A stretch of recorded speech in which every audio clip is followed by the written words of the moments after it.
Hello students, class third बच्चों। आज मैं आपको पहले जो बात बता रही हूँ वो आप सुन लीजिए।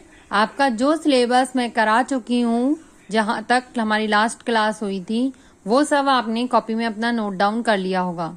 ठीक है, अब आज से हम आपको एज अ रिवीजन मान लीजिए, आपका रिवीजन भी होगा, साथ में लर्निंग वर्क भी होगा, और आपका ये एक तरीके से होमवर्क भी है, हॉलीडे होमवर्क।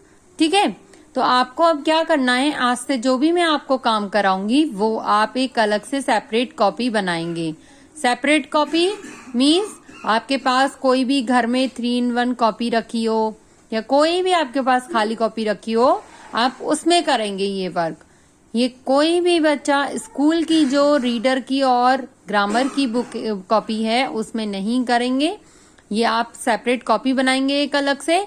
अब हम इस मंथ जो भी आपको काम करा रहे हैं, जब तक हम आपको अगली बात नहीं बताते तब तक आप उसी, चाहे 3-in-1 कॉपी रखी हो तो आप उसी में कर लेना सभी सब्जेक्ट का। जैसे हिंदी का हिंदी के पोर्शन में, मैथ का मैथ के पोर्शन में, इंग्लिश ईवीएस जीके का वो इंग्लिश वाले पोर्शन में। ठीक है ना, तो आपका एक ही कॉपी में हो जाएगा। तो जो भी आपके पास घर में अवेलेबल हो कॉपी, आप एक अलग से कॉपी बना लीजिएगा, और उस कॉपी में आप जो भी हम डे बाय डे वर्क कराएंगे वो आप उसमें करेंगे। और आप जो वर्क करेंगे उसका मतलब ये नहीं है कि आप केवल उस वर्क को नोट डाउन करते आ रहे हैं, जैसे आप अभी हमने वर्क कंप्लीट कराया है लास्ट में आपको। ठीक है, ये वर्क आपको नोट करके फिर लर्न करना है। मैं आपको ज्यादा वर्क नहीं भेजूंगी, ओनली एक सब्जेक्ट का एक दिन में ही भेज रही हूँ, लेकिन जो भी टॉपिक मैं आपको जिस दिन पढ़ा रही हूँ आपको उसी दिन वो अपना काम लर्न जरूर करना है। ठीक है, हम पूरे वीक पहले मंडे टू फ्राइडे तक हम जो भी मैं आपको सब्जेक्ट का काम भेजूंगी, आप वो काम अपनी जो सेपरेट कॉपी बनाई है उसमें करेंगे। अब आप स्कूल की कॉपियों को अलग रख देंगे। ठीक है, सेपरेट कॉपी में वो काम करेंगे, उसको लर्न करेंगे। एवरी सैटरडे मैं आपको एक असाइनमेंट टाइप भेजूंगी। असाइनमेंट मीन्स जो मैं आपको पढ़ा दूंगी उससे रिलेटेड आपको वर्क भेजूंगी। ठीक है, as a blank paper. Okay, तो वो ब्लैंक पेपर भी आप अपनी कॉपी में नोट डाउन करेंगे और बाकायदा विदाउट चीटिंग के आप उसे सॉल्व करके देखेंगे। उससे कि हमें क्या पता चलेगा कि हमने जो भी लर्न कराए हमें कितना लर्न है। आप चीटिंग करेंगे तो देखो अच्छी बात नहीं होगी ना। आप लर्न होगा तो आप उसको भी अच्छे से सॉल्व कर पाएंगे। आप वीडियो को ध्यान से सुने, जो भी मैं वर्क दे रही हूँ उसको आप लर्न करें। समझ में आया बच्चों? तो आज से हम जो भी काम करेंगे वो एक सेपरेट कॉपी में करेंगे और डे बाय डे उसे लर्न भी करेंगे। चलो, तो आज मैं स्टार्ट कर रही हूँ हिंदी चैप्टर 1 आपको रीड करा रही हूँ। चैप्टर 1 ये नहीं है कि मैं आपको रीड करा रही हूँ, आप सोचो मैम तो पुराना सारा काम कराएंगी। हाँ ठीक है, आपने वर्क कर लिया, लेकिन वर्क करने के बाद हमें उसे लर्न भी तो करना होता है ना सारा, है ना। तो एक बार तो हमने नोट कर लिया, अब हमें ये लर्न करना है स्टार्टिंग से, और बिल्कुल जहां तक मैंने कराया है डे बाय डे मैं जो टॉपिक कराऊंगी वो आपको लर्न करते हुए जाना है। ठीक है, तो चलो, ये है हमारा चैप्टर 1। चैप्टर नेम आजादी का दिन। आजादी का दिन, जिस दिन हमारा देश आजाद हुआ था। ठीक है, तो हमारा देश कब आजाद हुआ था? 15 अगस्त 1947।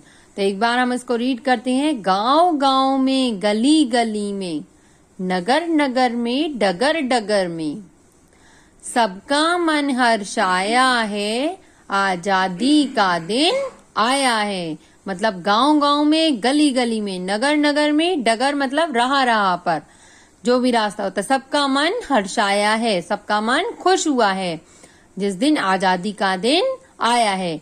देश प्रेम का दिया जला है, मन में उठा एक जल जला है। देश प्रेम का दिया जला है, मन में एक तूफान सा आया है। देशभक्तों की कुर्बानी से जो चाहा वह पाया है, आजादी का दिन आया है। हमने आजादी का दिन कैसे पाया है? देशभक्तों की कुर्बानी से। जनगण मन सब मिलकर गाते, जब हम फ्लैग होस्टिंग करते हैं, झंडा फहराते हैं, तो हम फिर उसके बाद क्या करते हैं? जनगण मन गाते हैं। जनगण मन सब मिलकर गाते, तिरंगे को सब शीश नवाते। शीश नवाते मतलब सिर झुकाते। मस्त पवन के संग झूमकर हमने जश्न मनाया है। जश्न मतलब क्या होता है? उत्सव मनाना, आनंद मनाना। आजादी का दिन आया है। तो आजादी के दिन हम क्या मनाते हैं? उत्सव मनाते हैं, खुशियां मनाते हैं। ठीक है, तो ये तो हमने रीड कर लिया। अब इसके बाद देखो, मैं जो आपको काम दे रही हूँ मैं आपको सब समझा चुकी हूँ। आपको ये सेपरेट कॉपी में करना है। जितना मैं आपको दे रही हूँ उतना ही आपको नोट डाउन करके उसको लर्न करना है। अब देखो, जो हमने चैप्टर पढ़ा उससे रिलेटेड ये शब्द अर्थ है। डगर, डगर का मतलब है राह। जश्न, उत्सव। जलजला, तूफान। हर्षाया, खुश हुआ। इसके बाद मैंने यहाँ पर दिए खाली स्थान। मैंने यहाँ खाली स्थान बनाकर दिए। इनको मैं आपको क्वेश्चन बना के भी दे सकती हूँ, इनको मैं खाली स्थान बना के भी दे सकती हूँ। मीन्स यहाँ पर मैंने दिया है आजादी वाले दिन हमें डैश का अनुभव होता है। तो आपने यहाँ लिखा आजादी वाले दिन हमें खुशी का अनुभव होता है। और अगर मैं इसको क्वेश्चन में दे दूंगी तो मैं ये लिखूंगी आजादी वाले दिन क्या होता है।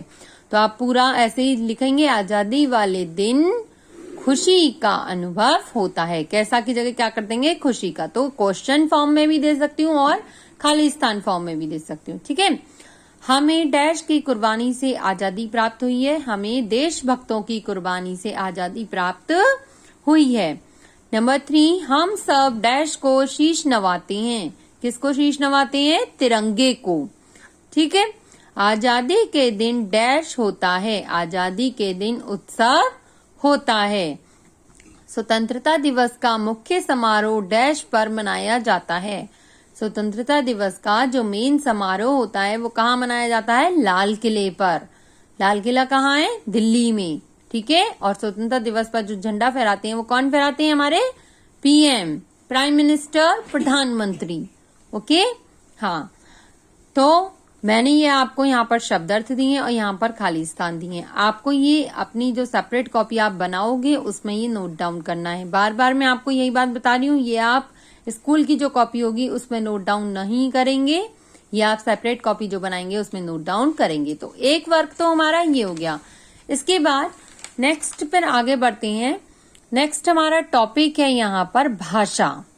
अब भाषा क्या होती है? भाषा जब हम अपनी बात दूसरों तक पहुंचाते हैं और दूसरों की बात खुद समझते हैं तो वो क्या कहलाती है? हमारी भाषा। हमारी किसी भी चीज की शुरुआत किससे होती है? भाषा से। अगर हम अपनी बात किसी तक पहुंचा रहे हैं, जैसे मैं अपनी बात आप तक पहुंचा रही हूँ, तो किसके जरिए? भाषा के जरिए। और आप मेरी बात सुन रही हैं, समझ रही हैं, तो वो किसके जरिए? भाषा के जरिए। समझ में आया? तो ये आप पूरी डेफिनेशन लिखेंगे और इसे लर्न करेंगे। बच्चों, सबसे मेन इंपॉर्टेंट वर्क है आपका लर्न करना।